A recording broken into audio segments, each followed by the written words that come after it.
Na mambo vipi Swahili community, leo tena sikulazi kinyonge, na leo niko na kitu cha Kikorea cha kitambo sana bana, ni kitu cha zamani sana mwaka 2004 kwa jina la Kung Fu Hustle. Kipindi ambacho TV zilikuwa ubalozini tu. Leo nakuwa nami mpaka mwisho. Bana, leo tunaanzia katika kituo fulani cha polisi mjini Shanghai. Mkuu wa genge la mafia alikuwa akiwapiga maafisa wa polisi kwa sababu walimkamata mke wake. Hakuna hata mmoja aliyethubutu kumjibu, na alitoka kwa hasira kwenye jengo hilo akiwatukana maafisa, lakini ghafla aligundua kwamba kuna kitu hakikuwa sawa. Magari yao yote yalikuwa yametoweka, na waliohusika walikuwa ni majambazi wa genge pinzani la Axe, na walionekana mbele yao wakiwazingira na kuwanyima nafasi ya kutoroka. Majambazi hao walianza kuwashambulia wapinzani wao kwa risasi, huku mkuu wa mafia alijaribu kukimbia, lakini mmoja wa majenerali wa genge hilo alimtupia shoka na kukata mguu wake, jambo lilopelekea anguke chini. Kiongozi wa genge la Axe, Brother Sam, alichukua silaha na kuanza kucheza kwa njia ya kutisha, huku akimsogelea mkuu wa mafia, na alipuuza maombi yake ya huruma na kumshindilia vibaya sana. Alimuulia mbali. Kumbe majambazi hao walikuwa wamewalipa polisi kiasi kikubwa cha pesa ili wasijihusishe na kuingilia misheni zao zozote, jambo lilowahusu kuteka mji na kuua yoyote aliyewazuia. Katika nyakati hizi za machafuko ambapo majambazi walitawala raia, sehemu maskini kama Pixty Alley ndipo watu waliishi kwa amani, kwa sababu magenge hayana maslahi na umaskini wao. Eneo hilo lote lilimilikiwa na mzee mmoja alionekana kuwa mlevi muda wote, na aliwatesa watu kwa kujaribu kuwavutia kimapenzi bila kujali ni mwanaume au mwanamke, yote tulikuwa tunaondoka. Sasa mke wake, ambaye siku zote alionekana kuwa na hasira, alipenda kuwapigia kelele wapangaji kwa sababu ya kuchelewa kulipa kodi. Upande mwingine tunaona wanaume wawili wa ajabu wakitazama kijiji hiko, na walipanga mipango yao ovu, na waliingia kijijini hapo na kuanza kumshawishi mwanaume mmoja awape pesa, na walijifanya kuwa wao ni wanachama wa genge la Axe. Hata hivyo, vitisho vyao havikumpa hofu yoyote, na ghafla wanakijiji walianza kukusanyika kwa hasira. Mwanaume membamba aitwaye Sing alijaribu kukimbia, lakini alikamatwa na mama mwenye nyumba, na alianza kumpiga kwa hasira kwa kutumia kiatu cha slippers na kumfanya akimbie. Ili kulipiza kisasi, Sing alitishia kuita msaada na alitupa fataki juu, lakini kwa bahati mbaya fataki hilo lilimpiga mtu. Kitendo hicho kilimkasirisha jenerali wa genge la Axe. Wakiwa na hasira, majambazi hao waliingia kijijini hapo na walitaka kujua ni nani aliyetupa fataki hilo. Sing alijiwahi na kusema ni wanakijiji, jambo lilomfanya jenerali amkaribie mama mwenye nyumba. Akihisi hatari, mama huyo alikimbia kwa kasi ya ajabu, akiwaacha wapangaji wake wakijitetea wenyewe. Hali ilizidi kuwa mbaya pale ambapo kijana mmoja aliwaambia majambazi kwa ujasiri kuwa hawaogopi. Jenerali alijiandaa kumpiga kwa shoka, lakini ghafla alisukumwa hadi kuangukia ndani ya pipa kwa nguvu na kuvunjika mgongo. Tukio hilo liliwalazimu majambazi kuita msaada zaidi, na jeshi la majambazi lilivamia Pixty Alley likiwashambulia wote waliopinga. Walimshika msichana mdogo mateka na kumwagia mafuta ya petroli, wakitaka kujua ni nani aliyemuua kapteni wao. Hakuna aliyejibu, na kiongozi wa genge alitupa kiberiti kuelekea kwa msichana huyo, lakini kabla hakijamfikia, kijana mmoja alijitokeza na kudai kuwa yeye ndiye aliyefanya hivyo. Majambazi walimvamia kwa hasira, lakini aliwashambulia kwa mateke ya mfululizo. Wanakijiji waliungana naye katika mapambano, akimsaidia kupambana na majambazi hao. Majambazi walijaribu kujibu mashambulizi kwa kutumia bunduki, lakini kabla hawajafyatua risasi, silaha zao ziliharibiwa na kurushwa hewani. Donuts, mmiliki wa mgahawa, alitoka kwa hasira akiwa na rungu na kuzivunja silaha za maadui. Mashambulizi yake ya hasira yaliinua tufani ya vumbi lililojaa vilio vya maumivu kutoka kwa wahalifu. Vumbi lilipotulia, majambazi wote hoi, wengine wanatambaa wakiomba msamaha. Brother Sam alichukizwa na fedheha hiyo na aliwalaumu Sing na mshirika wake Bon, ambaye hawakuwa wanachama wa kweli wa genge hilo. Aliamuru wauawe, lakini shoka lilipotupa kumwelekea Sing, alifanikiwa kulikwepa. Kiongozi wa genge alivutiwa na ujanja wa Sing na alimpatia nafasi ya kujiunga na genge la Axe iwapo ataua mtu yoyote kutoka kwa Pixty Alley. Baada ya kutoka katika maficho ya genge hilo, Sing alianza kumhubiria Boni kuhusu ndoto za mafanikio, akidai kwamba wangeweza kupata kila kitu kwa kujiunga na genge hilo.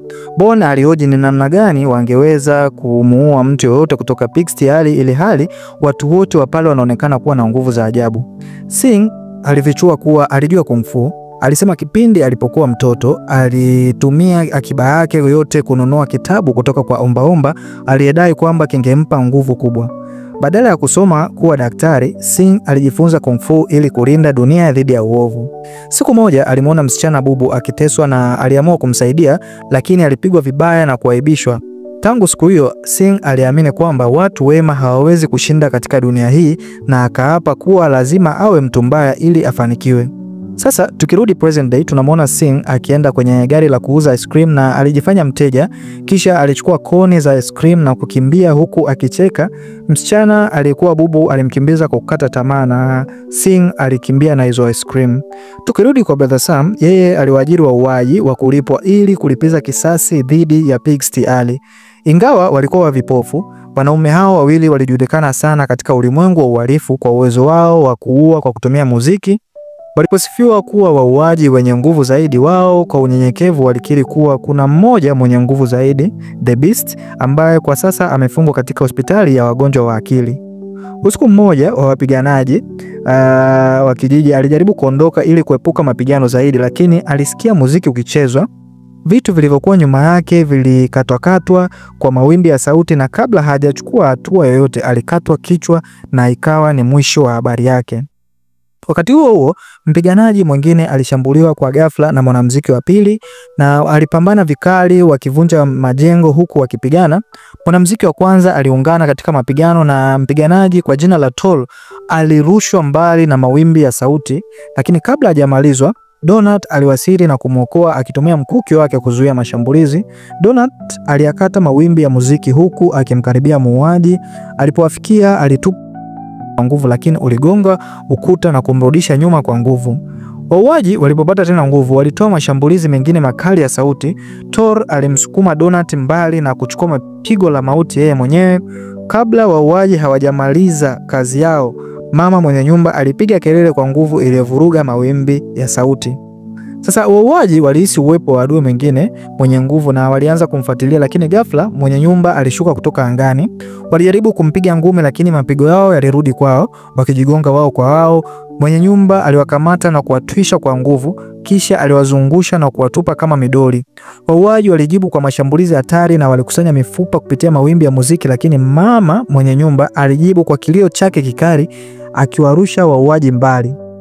Mapambano yalipomalizika, wanakijiji walijaribu kuwaokoa mashujaa waliojeruhiwa, lakini wawili tayari walikuwa wamekata moto na Donut alikata roho muda mfupi baadaye. Siku iliyofuata tunamwona Singh akijaribu kumtishia abiria katika treni, lakini alipigwa na kutupwa nje kama ombaomba. Alimlaumu ndugu yake kwa kushindwa kuwa muovu vya kutosha na alilalamika kuwa hawajamuua mtu hata mmoja licha ya siku nyingi kupita. Alihoji pia watawezaje kujiunga na genge kwa hali hiyo. Ghafla alimuona tena msichana wa ice cream na alikimbilia kwake kwa hasira akimtaka ampatie pesa zote. Singh alimshika yule msichana na kumtishia kwa kisu hadi alipoona machozi yakimdondoka. Bon alipata pesa ndani ya gari la ice cream na wote wawili walikusanya sarafu wakijiandaa kukimbia, lakini ghafla Singh alimuona msichana akitumia lugha ya alama, ndipo alipogundua ukweli. Kumbe huyu ndiye yule msichana bubu aliyewahi kujaribu kumlinda walipokuwa watoto. Msichana alimuonyesha pipi ya zamani waliopewa siku ile akifichua utambulisho wake. Singh alijawa na aibu na alivunja pipi hiyo kwa hasira na kukimbia kwa aibu. Kabla hajapata muda wa kutafakari alichokifanya, majambazi walimuona na kumpeleka kwa Brother Sam, ambaye alitangaza kuwa Singh sasa ni mwanachama halali wa genge la Axe na kumpa jukumu lake la kwanza rasmi. Singh alipelekwa katika hospitali ya wagonjwa wa akili ambapo mshauri wa genge alimwagiza kumtorosha muuaji aliyefungwa kwenye sehemu ya ndani kabisa ya jengo hilo. Singh aliingia kwa siri ndani ya taasisi hiyo na alifika basement ambako vyura walirukaruka kwenye korido yenye mwanga hafifu.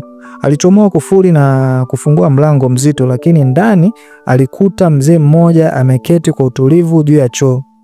Sasa tukirudi makao makuu ya genge, wanachama wengi walishuku kama kweli mzee huyu anaonekana mlemavu ndiye muuaji hatari aliyeitwa The Beast.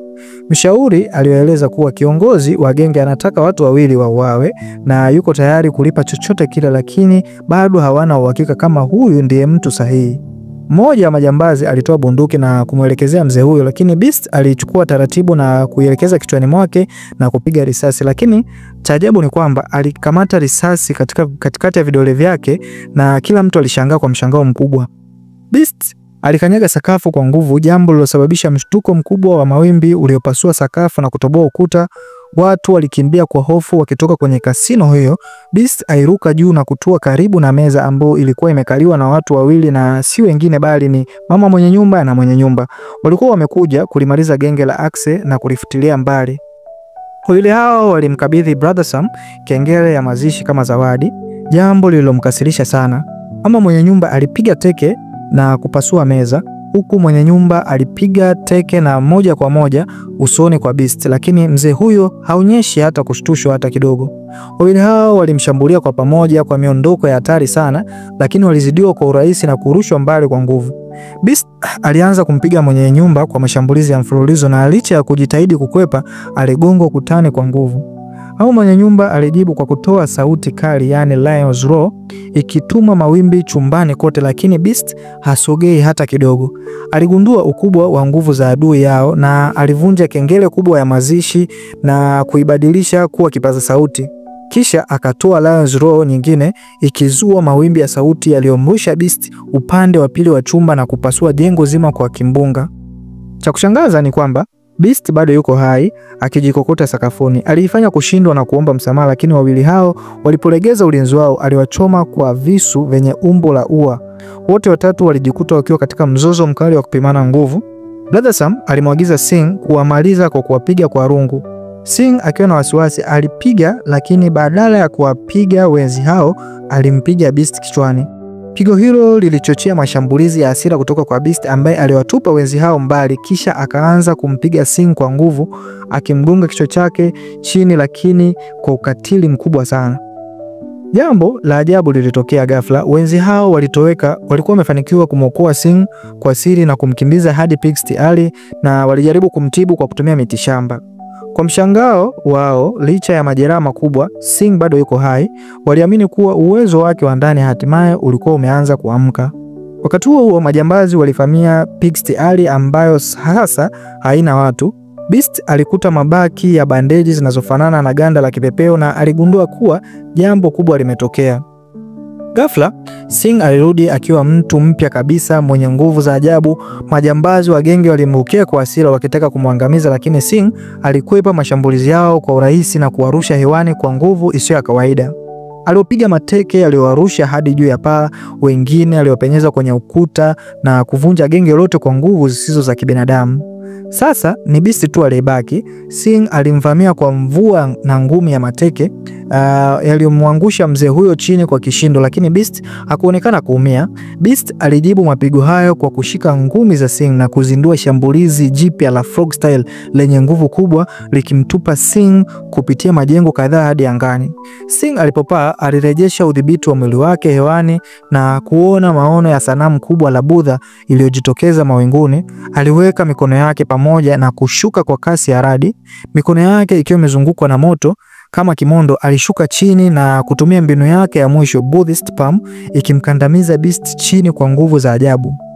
Beast aliomba msamaha na Singh alisimamisha shambulizi lake huku akielea hewani, lakini ghafla Beast alijaribu kushambulia kwa kisu. Singh alikuwa makini mara hii na alipambana na kumpiga Beast kwa pigo la mwisho lililopasua hadi majengo.